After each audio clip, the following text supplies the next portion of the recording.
Salut. Alors, je vais vous parler d'enchantement, etc. Donc, vous verrez le titre sans doute qui fixera la ligne de la vidéo, puisque j'improvise. Donc, c'est comme quelqu'un qui marche dans la forêt, qui sait pas trop où il va, ou dans un monde apocalyptique à la recherche de sa survie. Donc, je voulais parler, oui, de l'alchimiste, en fait. Il y a comment?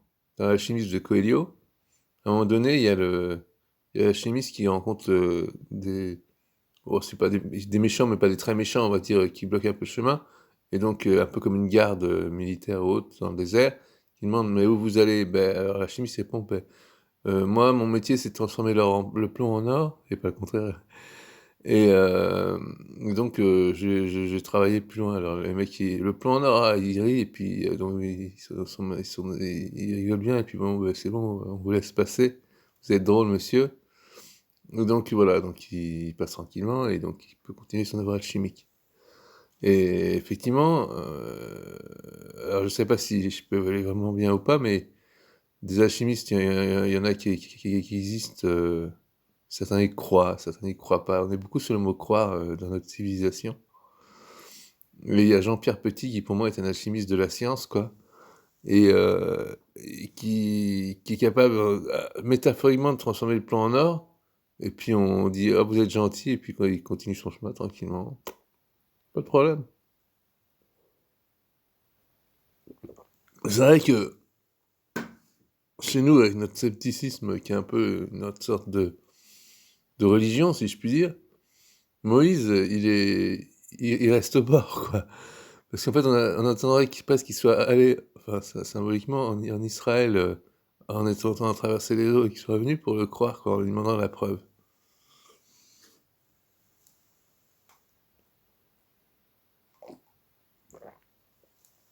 C'est un peu espérer les miracles sans avoir la foi, c'est marrant. Et toi, est-ce que tu as réussi, etc. Enfin, c'est toujours le même problème. C'est pas la question, quoi.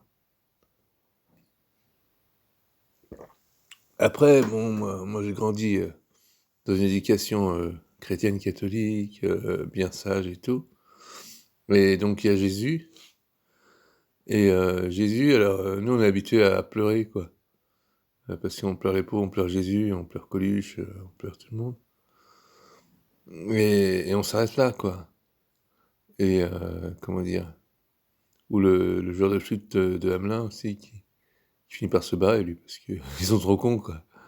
Et, euh, et après, il y a ceux qui ont la foi, et pour qui Jésus, il est de l'autre côté de la croix. Enfin, tu passes derrière, enfin, on va voir dans le tombeau, et on voit ce qui se passe, quoi. Voilà, donc après, c'est vrai que chacun a son point de vue, regarde après la croix, sur la croix, avant la croix. Et, et chaque scénario, en fait, est une possibilité, avec des lectures différentes. Est-ce qu'on y croit, est-ce qu'on n'y croit pas? Ça dépend ce qu'on veut dans la vie, voilà. Donc, je ne suis personne, je ne sais rien, comme je dis d'habitude. Je suis le quidam des quidam, un passant sur ta route. Et voilà.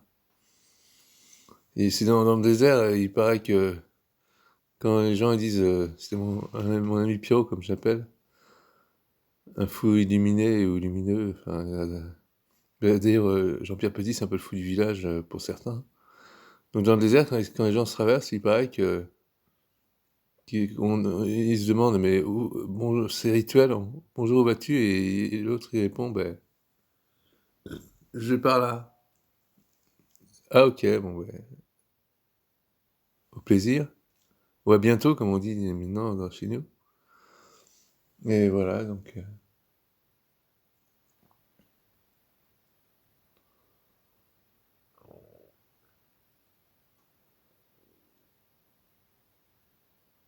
Le fou sait des choses, mais des choses qu'il vous dira pas.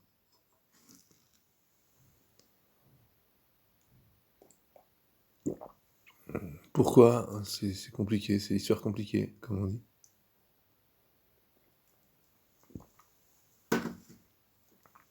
Donc, voilà. Je me dis pause. Après, c'est, comment?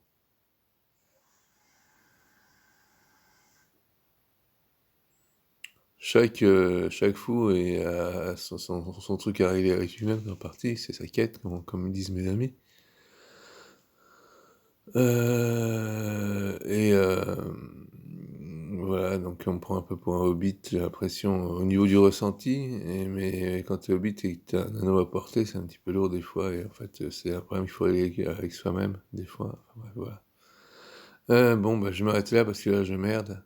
Euh, je suis imparfait. Voilà. Alors, petite pause. En fait, quand tu es un hobbit, si je puis dire, tu vibres.